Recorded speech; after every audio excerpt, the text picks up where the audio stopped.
এটা হচ্ছে আমার লাইফে ওঠা সবথেকে ভয়ঙ্কর রাইড।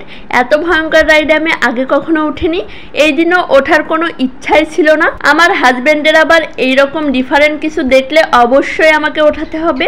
এত পরিমাণ জোর করে, আর সেদিন তো জোর করা তো দূরে থাক, ডাইরেক্ট টিকিট কেটে নিয়ে এসে আমরা বলতেছে যাও সোজা যে ওঠো, অনেক বেশি মজা পাবা। আমি জানি না কেন ভয়ঙ্কর জিনিস দেখলেই সে আমাকে এত জোর করে। বুকের ভিতরে অলরেডি ধুকধুকানি শুরু হয়ে গেছে, আর উপরে উঠতেই দেখি যে দুইজন মাঝখানে বসা নিয়ে প্রচণ্ড ঠেলাঠেলি করতেছে। তো আমি যে বললাম আমি একটু বেশি ভয় পাচ্ছি, আমি মাঝখানে বসবো, তো তারা সাথে সাথে সরে গেল। কিন্তু ভাগ্যটাই খারাপ, কারণ অপর সাইডে একজন কম ছিল, যার জন্য একজনকে অপর সাইডে চলে যেতে হলো। দেখেন সবগুলো ছেলে মানুষ আর আমি একা একা মেয়ে মানুষ, ভয় থেকে উঠতেই চাচ্ছিল না। সুন্দর করে হাত পা সবকিছু লক করে দিল, আর এখন হচ্ছে রাইডটা শুরু হচ্ছে। এত পরিমাণ ভয় লাগতেছিল, আর সামনে এতগুলো মানুষ ক্যামেরা ধরেছিল, মনে হচ্ছিল এর ভিতরে যদি আমি পড়ে যাই তো নিশ্চিত আমি আবার ভাইরাল হয়ে যাব। এই যে দেখেন পুরা 360 ডিগ্রি ঘুরতেছিল, অনেক বেশি ভয়ের। আমার শুধু মনে হচ্ছিল আমি পড়ে না যাই, কারণ একটা যদি ফিতা বা কিছু সরে যায় এই ভয় লাগতেছিল। কিন্তু অনেক বেশি মজা পাচ্ছিলাম, একটু পরে ভয়টা কেটে গিয়েছিল। আমার হাজব্যান্ড নিজে উঠবে না, কিন্তু আমার সবসময় এমন ভয়ঙ্কর ভয়ঙ্কর জিনিস ট্রাই করাতে চাই। এর আগেও অনেক কিছুতে আমাকে জোর করেছে, কিন্তু কখনো আমি উঠি না, অনেক বেশি ভয় পাই। আর এবার কেন জানি ও স্ট্রিট বলতেছে যে উঠতেই হবে।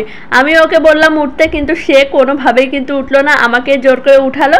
আর এইদিকে আমার ছেলে তো বাইরে দাঁড়িয়ে দাঁড়িয়ে এত পরিমাণ কান্না করতেছিল, সে ভাবতেছিল তার মা বুঝি এবার পড়ে যাবে। আমি তো ভাবতেছি সে কেন এত কান্না করতেছে, আমি তো বুঝতেই পারিনি সে ভয়ে এত কান্না করতেছে। সে বারবার বলতেছিল মামুনি তুমি নেমে আসো, তুমি নেমে আসো, না হলে পড়ে যাবা। আর এত জোরে জোরে গান বাজতেছিল, আমি তো কিচ্ছু শুনতে পাচ্ছি না, আমি শুধু উপর থেকে ওর কান্নাটা মাঝে মাঝে দেখতে পাচ্ছিলাম, আর ভাবতেছিলাম যে কেন এত বেশি কান্নাকাটি করতেছে। মজা পাচ্ছিলাম ঠিকই, কিন্তু শুধু মনে হচ্ছিল কখন রাইডটা শেষ হবে। এত পরিমাণ যখন উল্টাচ্ছিল মনে হচ্ছিল এই বুঝি পড়ে গেলাম। বুঝতে পারতেছেন একদম মাথা নিচ দিকে আর পা উপর দিকে। এই টাইমটা যে কেমন একটা ফিল আমি সে বোঝাতে পারবো না, খুবই ভয় লাগতেছিল।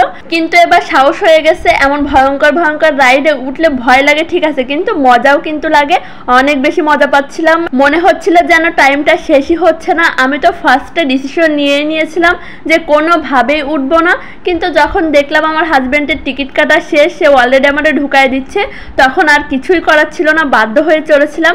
কিন্তু বেশ মজা পেয়েছি। তোমরা কে কে এই রাইডে উঠেছো অবশ্যই কিন্তু কমেন্ট করে জানাবা। অবশেষে টাইমটা শেষ হলো, আর এখন হচ্ছে নামার পালা। এই যে ভাইয়া উঠে হচ্ছে বেল্ট টেল সব কিছু খুলে দিচ্ছিল, অনেক বেশি ভালো লাগতেছিল চড়ার পরে। এই যে আমি এখন নেমে আসতেছি, এসে দেখি আমার ছেলে তো সে কি কান্না। তো অনেক বেশি এনজয় করেছি। তোমাদের কাছে কেমন লাগলো অবশ্যই কমেন্ট করে জানিও। আজ এই পর্যন্তই, আল্লাহ হাফেজ। মনে হচ্ছে যুদ্ধ জয় করে চলে আসলাম, শান্তি।